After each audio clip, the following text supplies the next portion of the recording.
Hey everyone, it's Spaghetti Hands here. Today this is gonna be a little bit different. I'm recording this on my iPhone, probably the day before posting this. It's midnight, probably the day of posting this. Just to let you guys know, if you hear anything in the background that's like scratching or weird noises, that's my brat Keone. She is my new rabbit. I'll put an adorable picture of her on the screen right now. A little bit mad at her. She bit me when I was trying to pet her earlier, and I think I just had my hand in the wrong position, so, but that's okay. Today I'm gonna be doing a bit of a different type of video. I don't think I've made a video talking about, OCs or anything like that yet, but today is gonna be talking about my Dungeons and Dragons characters.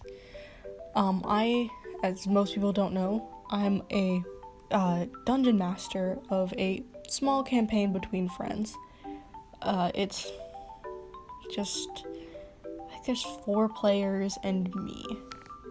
Yeah, there's 4, soon to be 5 players and me.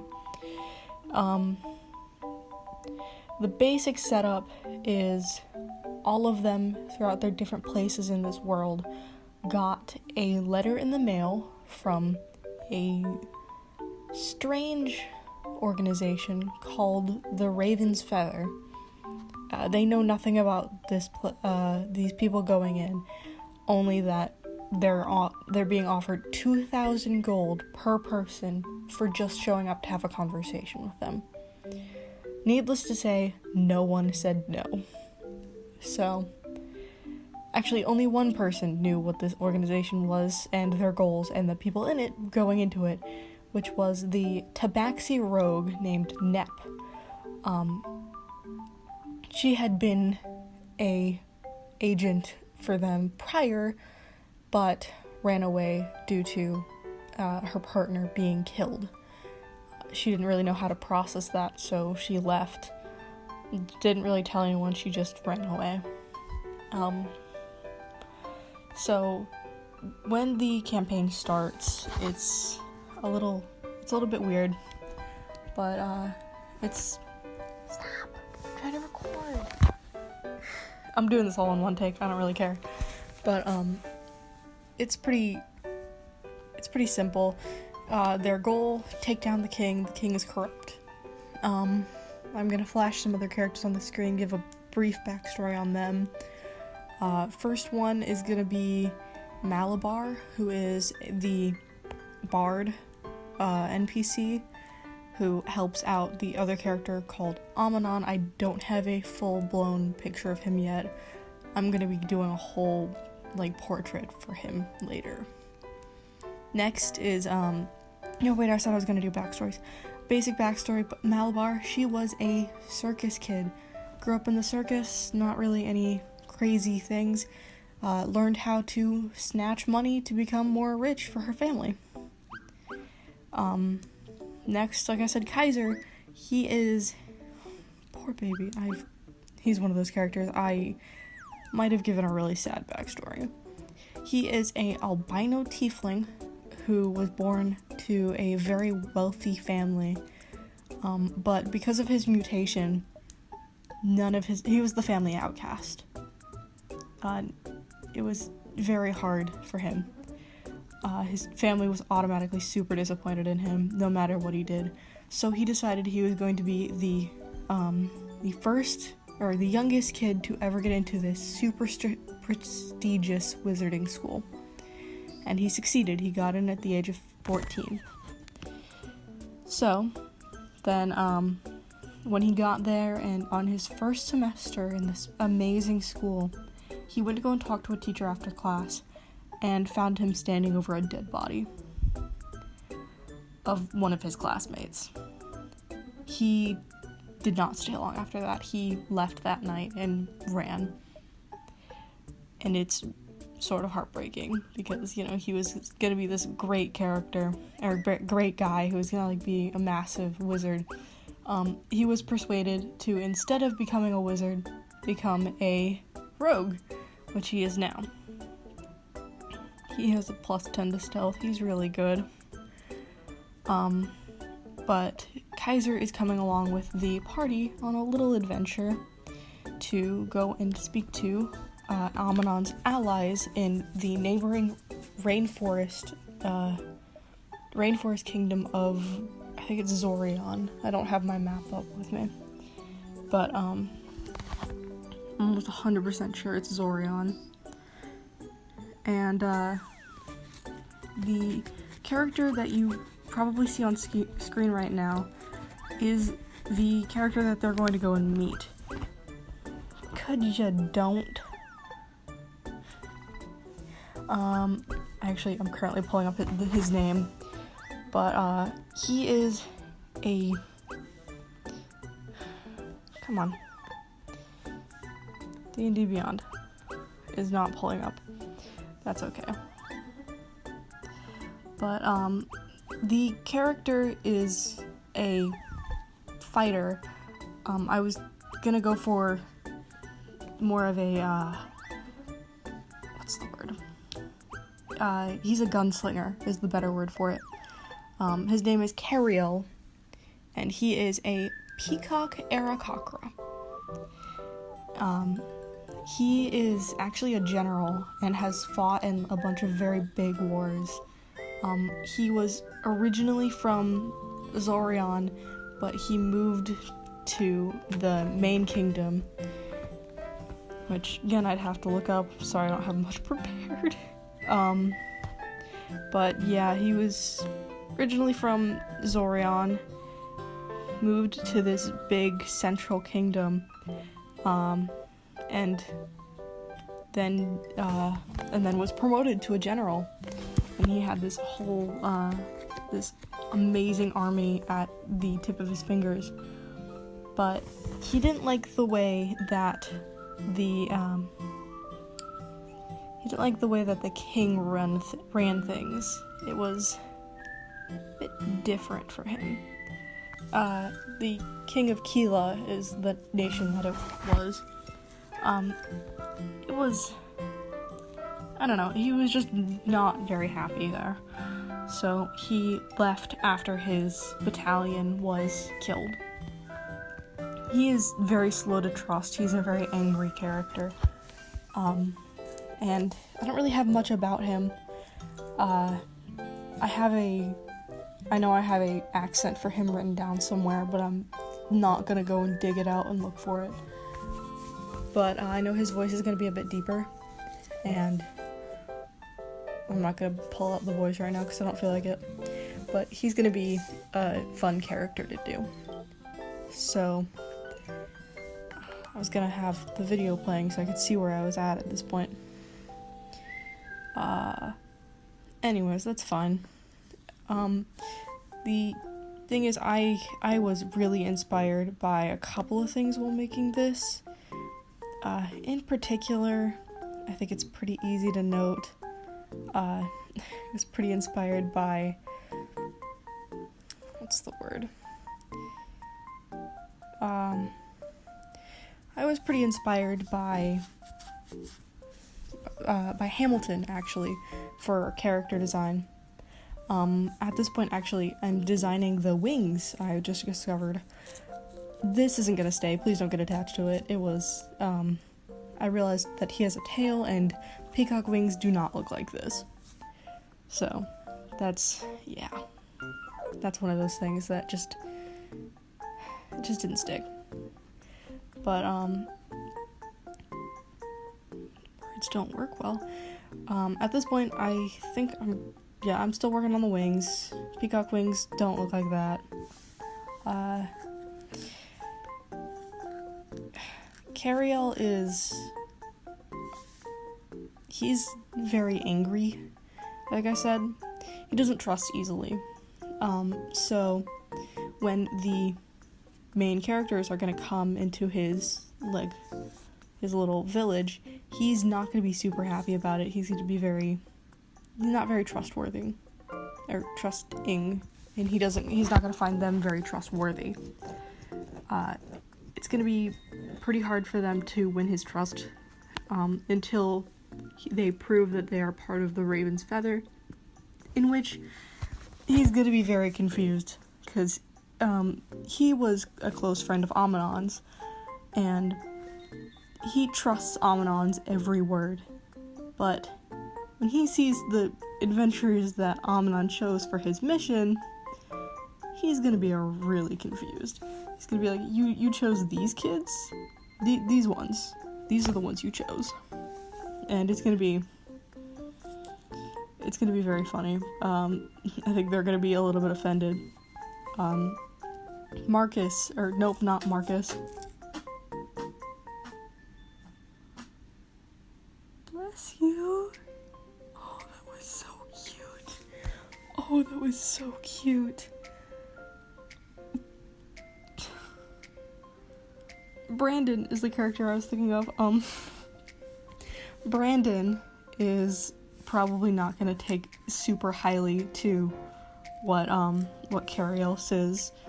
I know a couple of them are probably gonna want to fight this guy, which is why I brought Kaiser along, so he can be like, hey, listen, you sort of shouldn't do this, you know, he's a big name in our place, you know, you can't kill him. That and Amonon will be very angry. And they really don't want to piss off Amonon. He can convince them to kill themselves. Like, no joke.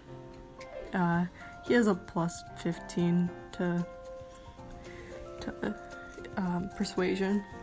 At this point, you're probably going to see me just immediately flip this pattern over to the other side. I'm not doing that again, man. That's too much work. A lot of the design for this is very just haphazard. A lot of the colors don't really go well until I shade it, which I'm actually going to shade in green because I think I said Karriel lives in the rainforest, and I was like trying to think of colors to shade with, and I was like, well, why not use green, because he lives in a rainforest. So that was my reasoning. It's not great reasoning, but it's the reason I chose. And I end up sticking with that. It really was not... It's not a great way to color. I prefer to use brighter colors to color and to shade with. But for this guy, I wanted to use more dull colors. I don't know why. And I mean, I really like it. The shading is gonna come up eventually, but I think it's pretty cool. I think I mentioned my inspirations for making him. I was actually partially inspired by the character Percy from Critical Role, which everyone knows if you're a D&D fan. And I know it's stupid, but it was one of those characters that, like, he was super cool. Actually, not my favorite character. My favorite character is Vax, because, you know, he's super sad, and I clearly have a thing for sad backstories. But, oh god, this isn't even, like, the saddest of some of my characters. God, my characters are so sad. But, it was just one of those couple of inspirations. I definitely wanted a blue color scheme when I got to Karriel. Kaiser also has a blue color scheme, but I wanted Karriel's to be brighter and, you know, sort of play into the fact that he is a peacock, and peacocks always have those very bright, vibrant blues. And when I think of peacocks, I think of cool color schemes. So I wanted to go with that, and then I wanted to accent the gold, because there's some gold parts of peacocks, and at least I thought there were when I was doing this drawing. And I think it turns out really well in the end. It's a little bit hard to see as it's coming all together, but as you're looking at the final piece, it actually looks pretty good. I think I'm proudest of the shading, which I think I mentioned a couple minutes ago, but I'm gonna say again. And I realized I'm talking really fast, so I'm gonna slow down and actually explain things. Yeah, So, back to actually D&D stuff. Zorion, which is the Rainforest Kingdom, is actually made out of a bunch of different tribes. It's a very there's a couple of places that are made of tribes, but none are like, I think it's Ming. Yeah, Ming. Ming is the kingdom of orcs and dragonborn and all the very stereotypical angry characters. So I went with that, and I just sort of dove into that aesthetic. And that kingdom is full of all the warring tribes, and the Zorion kingdom is actually been better. Like, they've had a warring period at one point, but it's getting better. They're not like at each other's throats anymore, so that's a positive. All the people that live there are a lot of the very stereotypical forest creatures. Squirrians, obviously, because they're squirrel people who live in trees. I wonder why. Kenkus obviously live here. I have Aarakocras living here as well. Some species of tabaxi live here as well, but only like the very stereotypical forest creatures. Like, lynx would live here, but not lions or like leopards. Jaguars those are two different species, in case people don't know. They have very similar coats, two completely different species, but they would live here, but leopards would not. Tigers would live here, but Nep is actually from another kingdom called Inderjit, which is on the east side of the country, it's a very like nomad-ish place, which is a lot of fun. Oh, here we go, we're getting into the shading. That's fun. So my method of shading, if you guys don't know, is pretty simple. I take an acrylic paintbrush, at least the digital equivalent, and I just go at it. I block in colors very roughly. Then I go in and I do more detailed shading in another layer. And I don't know, I always like the way my shading comes out. Even if it looks like bad at first, it ends up looking great later, because if I don't like it, I go and I do it again. I'm very specific. I'm like, if I don't like something, I'm not gonna post it. And this is one of those things that I actually ended up really liking. Honest to God, completely forgot about this piece, which is why I'm recording this audio last minute. There's really not much. There's probably gonna be like a couple hours before I post this. I need to go get background audio and stuff, but other than that, my voice is getting sore from talking for almost 20 minutes in a row. But this is one of those pieces where I'm actually super proud of. I would 100% sell this design if I could, but I'm gonna use it instead. I completely forgot to mention, this guy is not a typical fighter. He is actually, I might have mentioned it. He's a gunslinger. So I have guns in my campaign. Nobody has bought any or used any yet. So they're going in pretty basically. They fought I think it's called a giant mound, or shambling mound, that's the word. As you can see, I really don't know a lot about D&D. I just know enough to get by at being a dungeon master. And I'm pretty happy with everything that I've created with this campaign. I have a massive binder filled to the brim with NPCs and stores. Just all the stuff for stores. And it's so awesome. I'd take a picture of it if I could. I can. I'll probably put a picture in it of it. But yeah. So as this speed paint is coming to an end, I say thanks. Thanks for watching.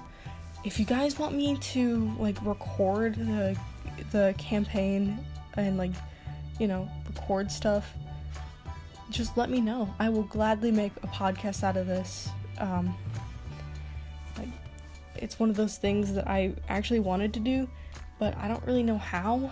So if you guys want to see it, if you guys want to learn more about the other players' characters, I might have them talk more about their characters.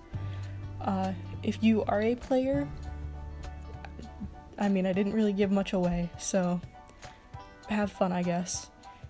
Congrats, you know about this character one day before you're gonna know about it, because it is Thursday, and on Fridays we play at 4:30, which is probably gonna get changed again because I actually am about to get a full-time job, and yeah, so that's gonna be a bit. Things might change, but it's not gonna be super anything super big for here. But anyways, if you guys liked this video, feel free to leave a like, subscribe, hit the bell icon, because that's apparently a thing YouTubers say. I don't really care. If you guys want to stick around and see more art, go for it. If you guys don't, fair enough. Yeah. I noticed that I only have a couple of subscribers, and I actually sort of want to improve that. And if anyone has any suggestions in the comments, there's a series you guys want to see me do, if you want to learn more about specific characters, let me know. Anyways, have a great day, enjoy the rest of your week, and I'll see you guys next time. Bye.